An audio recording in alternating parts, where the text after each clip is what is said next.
Samsung, proud sponsor of TechBusters. As is always the case, Apple released their new iPads, the Air and the Mini, just in time for Christmas. We've got them both in the studio to take a little closer look. What do you think, Duncan? You've been playing with them for a bit, the Air versus the Mini. I like both of them, actually. I haven't really had a chance to play with the retina-based Mini yet, but it's a beautiful little device, and certainly I think appeals to a market. If I was in the market for one right now, I'd probably go for the larger one just because of the bigger screen estate. I use my iPad mainly for reading magazines, so I think I prefer the bigger screen format. But this is also a lovely size, I must say, and the retina display just makes it look so much better. My default is towards the smaller device. Oh, is it? I just prefer the size of it. I much prefer the weight of it. I mean, it is something like 169 grams difference. I like that the iPad Air is smaller and lighter and more compact. You know, just for the industry as a whole, it was feeling a bit, you know, like the iPads had stalled and nothing happened. Smaller, compact, still the same screen size. I just don't think I'm losing much in terms of the screen size. I suppose if I hold it that way, it would look easier. But you know, just in terms of the screen size, you're not losing that much, and I think you're getting pretty much the same experience. But it's the lightness, I think, because I travel so much, and whatever I'm carrying with me, or very often in a day pack, that I see it.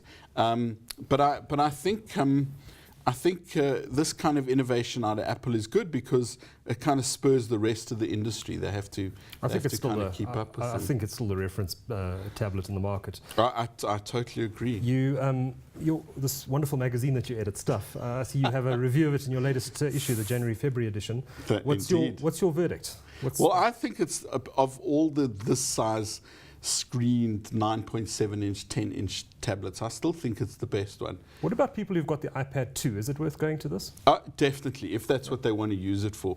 You know, it's interesting. Two friends of mine are upgrading, a husband and wife team, and he is completely besotted with the Air, and she's totally indifferent. And then I gave her the Mini, and her instant response was, "Oh, I want the Mini." And I said, "Why?" And she said, because it's lighter and easier in my handbag. And I think men just often forget that, you know, like where we've got a laptop bag, women just carry as much as they can in a handbag. So if it's lighter and more compact, it taps into that audience pretty well. And another thing that I've been playing with that I'm very impressed with is an Australian company called The Wally. And if you look closely at that and you see the funny little cutouts in the back, it's a mechanical system of doing a whole bunch of things. You clip the iPad into it, and say you want to put it on a desk stand.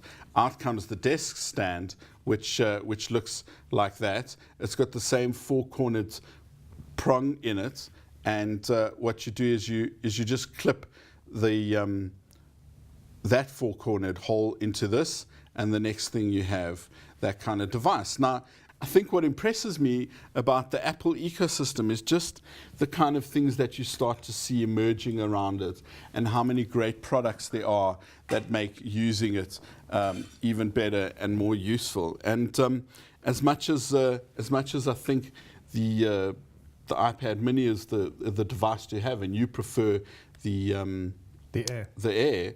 They are the originals, and they're still out there. I'm quite excited about what's happening on the Windows side of things, as well. But I think, in terms of Android and Google, I think there's been a bit of stagnation on the tablet side. Well, it's interesting. I mean, I'm very keen to see the kind of new Pro version of some of the tablets that Samsung's launched in CES, because that's going to be an interesting businessization, if you want, or business usage of Android. So let's see where that takes us.